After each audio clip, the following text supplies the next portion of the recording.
شهر رمضان الذي أنزل فيه القرآن هدى للناس وبينات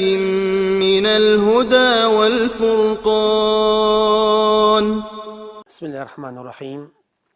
الحمد لله رب العالمين، والصلاة والسلام على نبينا محمد وعلى آله وصحبه أجمعين. خۆشەویستان و بەڕێزان بینەرانی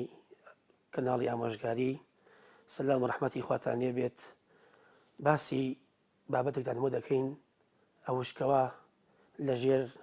ناونیشانی ئەلجەماعەت و ڕەحمە. جەماعەت و ئەو کۆمەڵە دەستە و تاخمەی کە پێوتری ئەلجەماعە، پێغەمبەری خوددا فەرمی عەلەیهی سەڵات وەسەلام وەکو هاتووە لە فەرمودەکەدا کە فەرموویەتی ئەلجەماعەت و ڕەحمە، ئەو تاخمە و ئەو کۆمەڵە و دەستەی کە پێ ئەوترێ جەماعەت ئەوە ڕەحمەتە، کە ئینسان لەگەڵ جەماعەتها بێت ئەو خۆی لە خۆیدا ڕەحمەتە. بۆی خۆشەویستان لەو فەرمودەی کە ئیمامی ئەحمەد و تەبرانی و بەیهەقی ئەو حەدیثەی کە هاتووە کە نوعمانی کوڕی بەشیر ڕەزا و ڕەحمەتی خوای لەبێ فەرمووی پێغەمبەری خوددا فەرموویەتی عەلەیهی سەڵات وەسەلام الجەماعەت ڕەحمە والفرقة عذاب. بۆیە جەماعەت ڕەحمەتە، ئەو جەماعەتی کەوا پێوترێت تاخم و کۆمەڵ و دەستەی موسڵمانان کە لەسەر کتاب و سونەن کە بانگەوازی ئەکەن وەلای بەرنامەی خوای گەورە.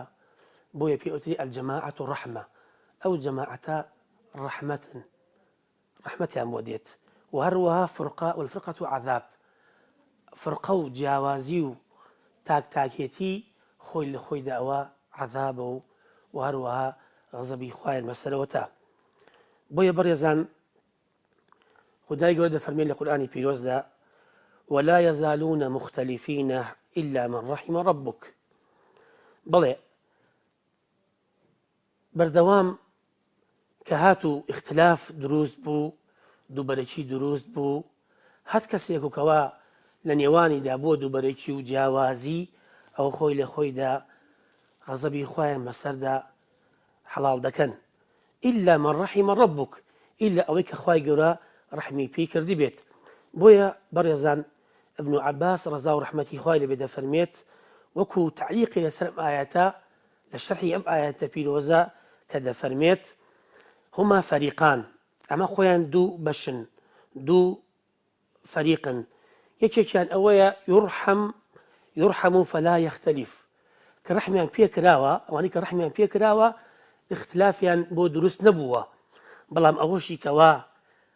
کە اختلافیان بۆ دروست بووە لا يرحم، ڕەحمیان پێ نەکراوە. بۆیە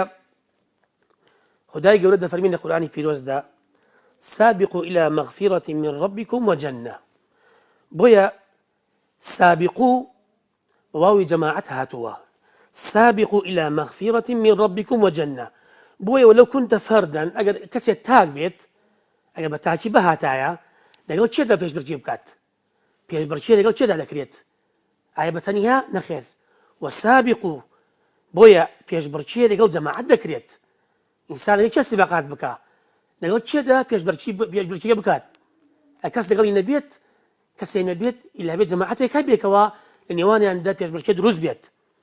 بۆی ئەمش خۆی لە خۆیدا بەڵگەیەکەوە جەماعەت ڕەحمەتە. وهروها خدا دەفەرمێت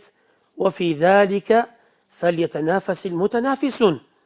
بۆیە ولو كنت معزولا، ئەگەر خۆت تاک بیت، خۆت جیاوە کردی بێت، لاددا بێت، لەگەڵ چێدا پێشبڕکێەکەیت؟ لەگەڵ چێدا منافەسە ئەەکەیت لە چاکە و لە خێر و خێراتە؟ بۆیە ئەبێ ئێمە پارێزگاری بکەین لە جەماعەتی موسڵمانان، لەو جەماعەتەی کەوا ئیش دەکەن لە کتاب سەر کتاب و سونە، کە خەڵکی بانگەواز دەکەن وەلای دینی خوای گەورە. بۆیە بەڕێزان ئێمە شتێکی با بیزانین، ئەوش ئەوەیە نوێژەکانمان کە ئێمە ئەنجامی ئەدەین کە ئادای ئەەکەین خۆی لە خۆیدا جەماعەتە. حەجکردنمان لە ماڵی خوای گەورە بە جەماعەت دەکرێت. و هەروەها ڕۆژەکانمان کاتێک کە ڕۆژی مانگی ڕەمەزان دەگرین ئەوش خۆی لە خۆیدا بە جەماعەت دەکرێت. و هەروەها ئینسان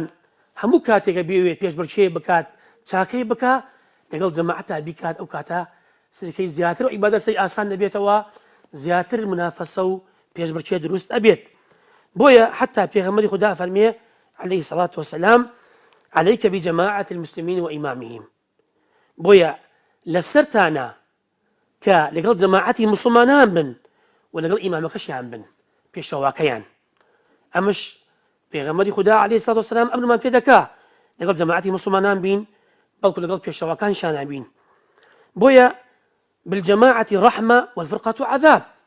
بل جماعة رحمة وهروها دوبركيو ناكوكي عذابو وهروها غزبي خواي قوريا بويا جابونەوە دووبەرەکی و لادان ئاگرێکە کە ئینسان پێی ئەستێت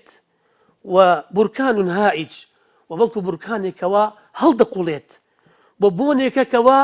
بۆنێکی ناخۆشە کە دەبیسرێت کە بۆن دەکرێت بۆیە نەم نەخۆشیەکە دەردێکی کوشندەیە بۆیە فرقە و لادان و ناکۆکی جیابوونەوە هەندێک جار ئینسان پەنای پێ دەگرێت پەنا ئەگرێ بە لە خودای گەورە پەنا ئەگرێ بە خودای گەورە لە دووبەرەکی لە فرقە و لادان بۆی ئەبنی مەسعود لەو حەدیثێکی ئیمامی بوخاری ڕوایەت دەکات فەرمێت ڕەحمەتی خۆیان لێبێت سەمیعت رەجولا گوێم لێ بوو کابرایەک ئەمەی دەخوێناوە ئاەتێکی دەخوێناوە دوای لە پاشاندا گوێم لێ بوو پێغەمبەری خوددا عەلەیهی سڵاتە وسەلام هەمان ئاەتی خوێناوە ئەجا زانیم ئەو کەسە باڵە خوێندێەوە کاتێک ئەمەم بیست کە بینیم دەستبەدی ڕام ڕۆشتم لای پێغەمبەری خوددا عەلەیهی سڵاتە وسەلام ئەمە بۆی باس کردم یا ڕەسوڵ الله فڵان کەس ئەو ئاەتی بۆ شێوە خوێندەوە جا فەرمێ پێغەمبەری خوددا عەلەیهی سڵاتە وسەلام ڕەنگی هەڵگەڕاوە پێی ماندوو بوو پێی تۆڕە بوو فەرمووی کیلاکوما محسینون ئێوە هەردووتان چاکارن هەردووتان باشن بەڵام لا تختلفوا با لە نێوان ئێوە دووبەرەکی دروست نەبێت فإن من كان قبلكم اختلفوا فهلكوا ئەوانەی پێش ئێوە تووشی اختلاف بوون تووشی جابوونەوە و دووبەرەکی بوون بۆیە خوای گەورە غەزەبی لێیان کرد بە هیلاک چوون بۆیە ئەبین ئاڕاکان هەندێک جار بۆچوون و ڕاوبۆچوونەکان جیاواز ئەبێت بەڵام وا نەبێکەوە تەئسیر بکات دڵەکانمان بگاتە ژوور و ناو دڵەکانمان هەموو کاتێک بینیمان هەموو سەردەمێکە ڕاوبۆچوون جیاواز هەبووە بەڵام وا نەبێکەوە تەئسیر بکات دڵی ئینسانی موسڵمان بچێتە ناو دڵێەوە بکات مایە حەقد و کەراهەت بن هەموو موسڵمانان بۆی دەبین کاتێکە موسا و هارون سەڵات وسەلامی خوای لەسەر بێت اختلافیان بوو و هەروەها داود عەلەیهی سەلام لەگەڵ سولەیمان سەڵات وسەلامی خوای لێ بێت هەمان شێوە اختلافیان بووە ناکۆک بوونە لە هەندێک ڕاوبۆچوونێکەوە فقهی بوونە و هەروەها مەلائیکەتەکانی خوای گەورە کاتێکەوە لەو فەرمودەی پێغەمبەری خوددا عەلەیهی سەڵات وسەلام کاتێکە ئەو کەسێکەوە 99 کەسی کوشت بوو کە ویستۆ ببکە بەلای خوا بگڕێتەوە ئەو بووکەوە کەسێک تری کوشت ئەو بووکەوە مەلائیکەتی ڕەحمەت هاتنە خوارەوە لە نێوانی خۆیاندا بووە اختلافیان بۆیە خۆشەویستان ئەم اختلافە بووە بەڵام وا نەبێت کە ئینسان لە دڵی بگرێت بدەنە دڵی تووشی حەقدی بکە تووشی دووبەرەکی بکە حتى لە نێوان ئەو بەکری سەدیق و عومەری کوڕی خەتاب اختلاف هەبووە و هەروە لە نێوان دایکمان عائیشە و هەروە ئەبو هورەیرە ڕەزا و ڕەحمەتی خۆیان لێ بێت اختلاف بۆ ڕابۆچوون هەبووە و هەروە لە بین سەحابەکان لە بەنی قوڕەیضە کاتێکەوە پێغەمبەری خوددا فەرمووی عەلەیهی سەڵاتە وسەلام هەر کەسێ نوێژەکانی با بگەنە بەنی قوڕەیضە نوێژ نەکا ئیلا لەوێ نەبێت هەندێک سەحابە کردیان و هەندێک تریان نەیان کرد بەڵام نەبوو ناکۆکی لە بن نێوانیاندا ڕابۆچوون هەبووە جیاوازی هەبووە بەڵام ئەوەی کەوا خلافە و غەزەبە دووبەرەکی و فرقەیە ئەوەی کەوا بگاتە ئەو ڕادێکەوە یەکتری هەجر بکەین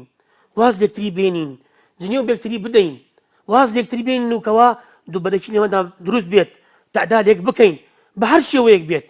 بۆی ئەمە دەبێتە مای ناکۆکی و ناخۆشی و ناحەزی لە نێوان موسڵماناندا بۆیە با ئێمە هەرچ خلافێکی شەخسی لە نێواندا هەیە نەبکەینە دین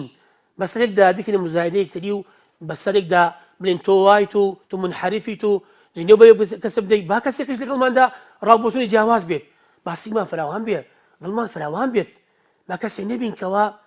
تەعنە لە یەکتری بکەین جنێ بە یەکتری بدەین تەقاتوع تەدابوڕ یەکتری دابچڕین دابڕین بەهۆی چیەوە بۆی کا فڵان کەس ڕاوبۆچوونی جیاوازە نەخێر ئەوە موسڵمانی تەواوە ئەوە ئیماندارەکەوە جەماعەت ڕەحمەت بێت بۆی نەکوم بێتە مای نقمەت بۆی داواکەین لە خوای گەورە یا ڕەبی خوای ڕەحمە لێ بکەی خوای ئاخرمان خێر بکەیت والحمد لله رب العالمين، والصلاة والسلام على نبينا محمد وعلى آله وصحبه أجمعين. شهر رمضان الذي أنزل فيه القرآن هدى للناس وبينات من الهدى والفرقان،